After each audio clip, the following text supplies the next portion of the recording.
Welcome to Business Innovators Radio, featuring industry influencers and trendsetters sharing proven strategies to help you build a better life right now.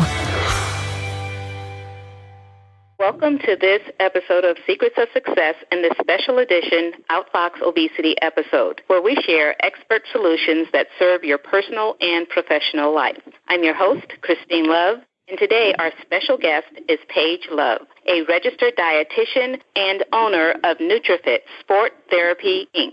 Welcome to the show, Paige.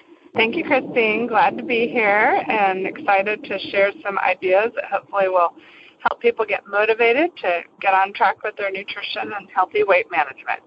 Absolutely. And this particular episode is really geared towards men and women, children who are dealing with obesity issues.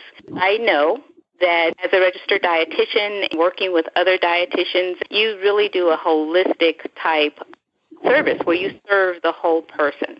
So let's start there. And tell me, when you have someone who walks into your practice and is someone who's dealing with obesity, where do they start?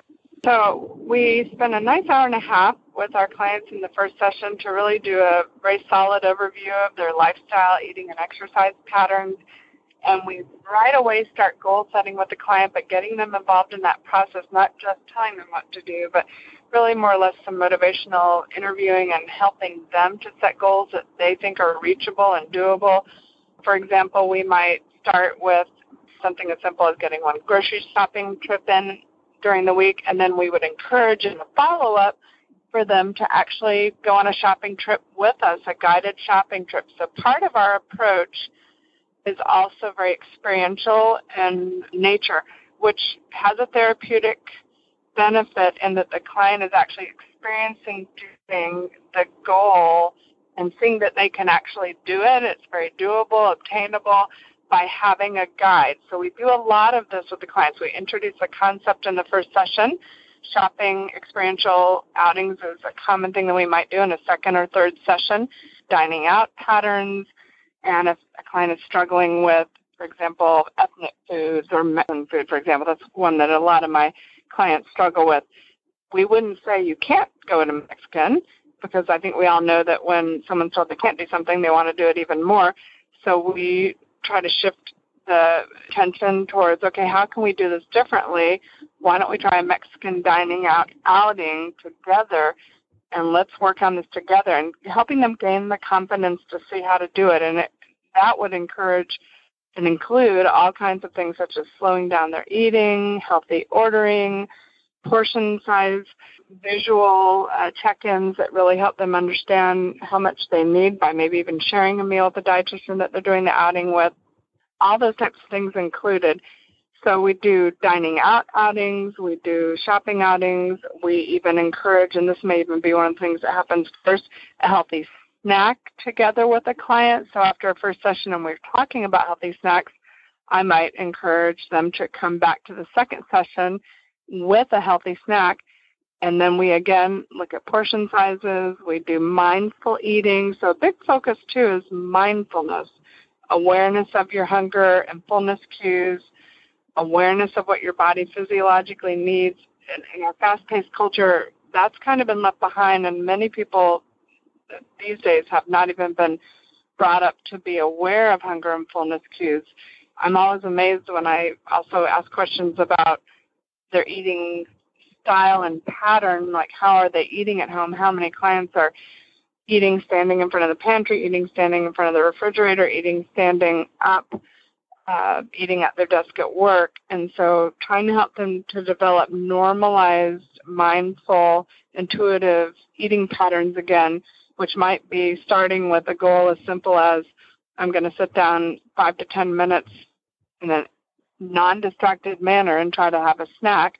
And so we may do that with them to help them learn how to do that and eating that snack slowly and really actually tuning into all their senses and noticing their fullness, and maybe even practicing leaving a little bit of food behind with the snack or dining out and seeing what that feels like. And do they really feel deprived when they're eating slower? Do they start to notice that they're satisfied on less food? Because portions is a big part of caloric intake, and we do actually do physiological measurements and determine what people's calorie intake is based on their physical size, body, weight, height, age, activity level, but then helping them understand that with portions, both with 3D models, but also with real food that they may be eating with us in a snack or dining out type setting. We also do meals in session, where clients would bring in a meal after the first session. That's another option for a second session, and bring in the portions that they feel like that we've talked about, and then the dietitian helps them to determine if those portions are right, if the balance is on track. So again, it's very experiential in nature, and I have found, I've been in practice for 25 years, that this approach of doing things in a guided, mindful fashion with clients is very successful, and people feel supported and they don't feel overwhelmed because you're doing it with them, and they're gaining that confidence that they can then go home and do this on their own. And it may even take a couple of practices with the dietitian and with some of these issues if they're really struggling. And another very freeing thing is that the client feels that they're being given permission to do things in a non-judgmental fashion. You know, we are going to go to Mexico. We are going to eat a snack that maybe they think that they can't have, but we're going to learn how to portion control it. One of the most common things I do a mindful snacking experience on is a piece of chocolate, piece of dark chocolate, but really just honestly savoring one piece of dark chocolate for maybe 5 minutes and really extending out that enjoyment of that food so that it takes away that feeling that they can't have that food, and then potentially possibly leading them to a binge and overeating episode on a food that they're feeling like they're being deprived from. So one of the posters in my office that I refer people to as they come in for the first session is all foods can fit in your eating plan. There's not a single food I'm going to tell you can't have, but we are going to work on appropriate healthy portions and proportions of nutrients in the diet, and we will see how some of these former binge foods can fit into your plan. What is their healthy place, and really maybe only having those trigger foods when you're in a safe environment and a supportive environment with another person that can help you to eat more slowly and be mindful and be more aware of your portions that your body really needs. So there's a lot of this that we introduce in the first session. The client walks away with an idea of a framework of a healthy menu plan and what their caloric and portion size needs are. They've already seen a lot of visual examples because we use 3D rubberized food models to help with portion size. But then we also address the movement piece of this, the physical activity side of it in the first session too. And we also help with goal setting with the client. So the sport part of our nutrition counseling is that we offer yoga. That's often, and it's a gentle yoga, a place for a person to start who's been maybe exercise resistant or not feeling like they can do intensive activity. And so it helps with stretching. It helps with starting to connect with the body, with mindfulness and awareness of the body and how it feels and what your limitations are and what you can do. And it's very relaxing. So it helps address the anxiety issues that so many people have these days. And then we also offer walking sessions. So someone might start off with yoga, but then move into a walking session. We call it walk and talk with the dietitian. That could be a second or third session with us where we help you start a walking program, but we're talking about your nutrition as we're walking, but we're checking in on the intensity being appropriate, on your heart rate. We're helping you build up a duration of walking, maybe over a series of nutrition walk and talk sessions. And then we also have monthly fitness outings that are meant to be fun and enjoyable and help, again, clients who are struggling to move find things that they would enjoy to do that are not intimidating. So I do 12 different outings a year. I lead these, and they are very gentle and doable and not over intense.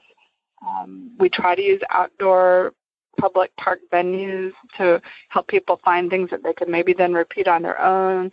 So in Atlanta, we have a lot of public walking paths that are wonderful that are down by rivers, or we have a couple of mountains where there's walking paths up the mountains for hikes, but they're not like mountain climbing. It's normal walking paths. And we have a beautiful 60-mile bike path, so we take people on a bike ride where they can rent bikes even if they don't have a bike. We do rafting. We have a cool river here that's not whitewater rafting, but you're doing a little bit of paddling and you're getting out in nature. water aerobics. I actually have a certified water aerobics instructor that leads that one for us. So just a whole variety of activities, and I always change it up, at least one new outing a year that we haven't done before. A couple years ago when hula hooping was popular, we had hula hooping, and I led that one, and that was lots of fun. That brought back a lot of fun childhood memories for people. And again, people think they can't do these things, but then when they come in and they realize it's a non-judgmental environment, it's a small to medium-sized group of people that are in their same situation who haven't been moving, that are struggling with weight loss, it gives them a feeling of confidence that this is a place that they can start. It's not a gym setting that's got tons of aerobic equipment and a lot of thin people in very little clothes. It's a very private setting, and it's a small group led by a dietitian and certified fitness instructor that can help them feel comfortable and start where they can start. So I'm checking in with each person that's participating, helping them decide what amount of time they can do in the activity. We might have somebody start a walk but decide 15 minutes in, that's what they can do. And so we kind of are checking in and making sure that people are doing the amount of time that they can do safely. So that gives you an overview of a lot of different topics we might hit on the first time, but then some of the next steps that they might move into in experiential follow-up sessions with both mindful eating sessions and mindful activity sessions that would encompass a holistic plan for helping with weight management with obesity. That experiential process, it just sounds like you can obviously hear the benefits of that. There's so much out there that it looks very rigid, very regimented, no flexibility. What's your background that got you to this point? You've been at this for 25 years. Did you start with a more rigid program? What was your journey to getting to the point where you can really integrate based on where a person is at instead of just following some set guidelines for everyone? Doing this work with a lot of people who are overweight and frustrated with multiple attempts at losing weight, and as an younger dietitian, doing more of being all excited and doing the education piece and realizing, okay, clients are coming back week after week, and they aren't really able to work on the goals that we've set. I learned early on that just kind of guided approaches were more helpful. And I think some of my exposure to working hand in hand with therapists, we also have 2 psychotherapists that are in our practice, and learning about experiential therapies and helping clients lead them through things that they're afraid to do. So many of our clients with obesity are just so worn down and depressed and feel like they can't move forward. So I guess a common example I could use that I think everybody would be aware of is facing a fear of heights. I think most people have seen, a therapist lead someone through being exposed to different levels of facing a height fear. Well, it's a very similar thing when you're dealing with weight, body image, and food and exercise. There's a lot of fear and a lot of blocks, mental blocks. So baby stepping people into these situations, helping them, leading them through a successful Mexican dining out or successful shopping trip or successful, I even do dessert outings with clients, which you might be surprised to hear that. But again, we might go and have a small cupcake, like a miniature cupcake, but do it mindfully. And then they're realizing, wow, even after 2 bites of the small cupcake, I don't think I really need any more because I'm really pretty satisfied because I did it in a very sensory approach. So I think my exposure to therapists early in my career, my second job working as a dietitian was in a psychotherapy setting. I just realized this is the way it works. And I also characterize our work as intuitive, non-diet, mindful. So what I think we are seeing in the research and literature is that just the calorie-controlled diets, if we even look at Biggest Loser and all the data that's come out with the show, that a lot of obese people have lost a lot of weight with very rigid, calorie-controlled, chef set up, intensive exercise programs. Are gaining their weight back and even more and having lots of medical complications a year down the road after these shows, is that everything was done for them and they weren't having to learn the skills and practice the skills on their own. And not very many people, probably very small percentage of our population would ever have access to all those resources. So helping people do what they can really do with their current lifestyle and having that emotional support. So I can't emphasize enough, I often work hand in hand with the therapist in working with the client. So they may see me one week, the therapist one week, or both of us on a given week. They also may come to our support group. I haven't even mentioned that yet. We offer a weekly support group. It's on our website. It's for emotional eating for any level of that, from slight overweight to morbid overweight and binge eating disorder. And it's every Saturday. It's free, and myself and a therapist co-facilitate this group. So that's an opportunity right there to kind of talk about barriers and talk about things that people are stuck with. Well, I've just found through my own career experience that incorporating this holistic model and addressing the psychological underlying issues from the beginning is crucial. So many people go into a weight loss center, whether it be a Weight Watchers or Nutrisystems, and it's mostly about the food and calories. And maybe if they're in a personal training center, then it might be more about the exercise.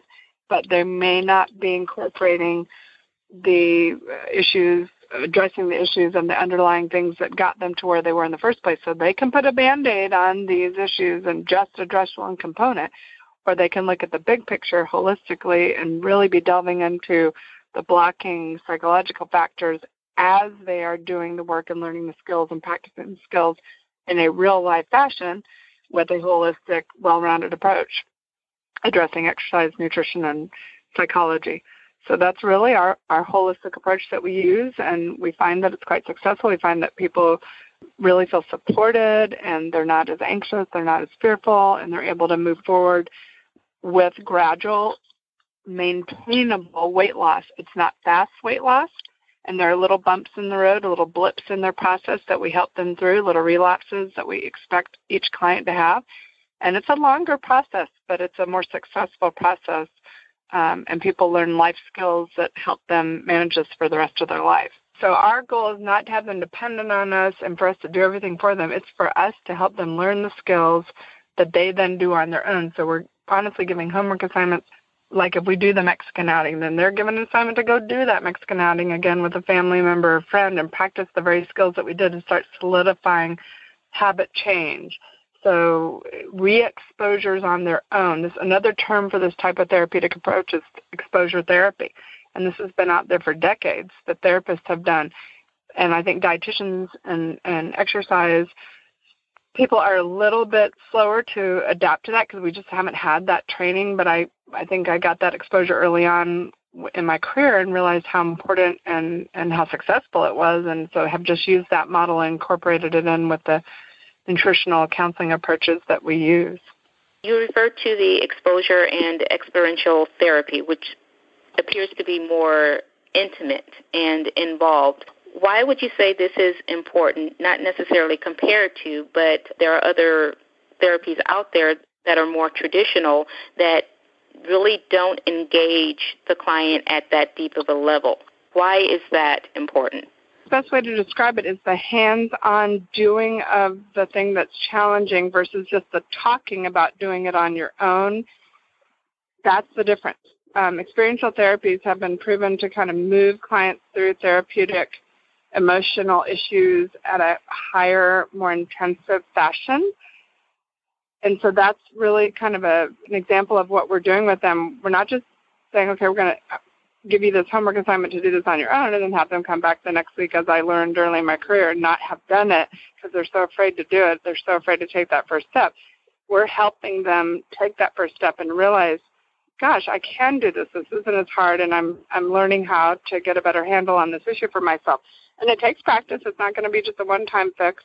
So the homework assignment is to practice these things on their own, but we're helping them gain the confidence to be able to do that. Can you give me a real-world example of someone that you worked with who was on the merry-go-round of diet, exercise, on, off, failed multiple times, worn down, depressed, because they had been through that cycle so many times? What was it like when they came out on the other side?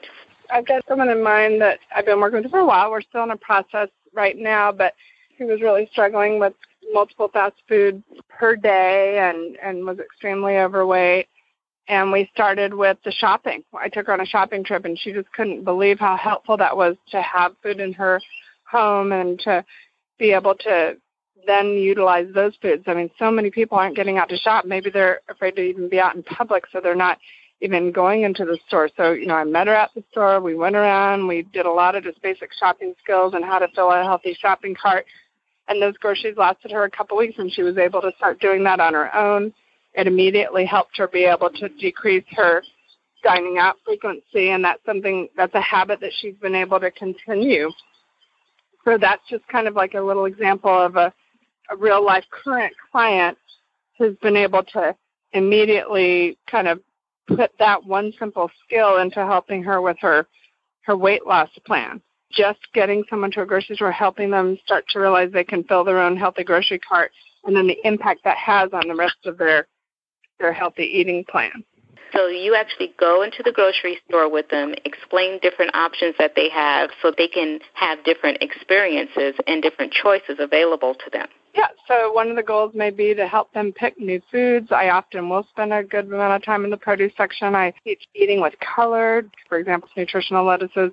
So I take them over and show them, for example, the baby kale and baby spinach, and try to get them to pick one or two new foods in each major category of the store that they'd be willing to try, and really trying to help them build that healthier shopping list.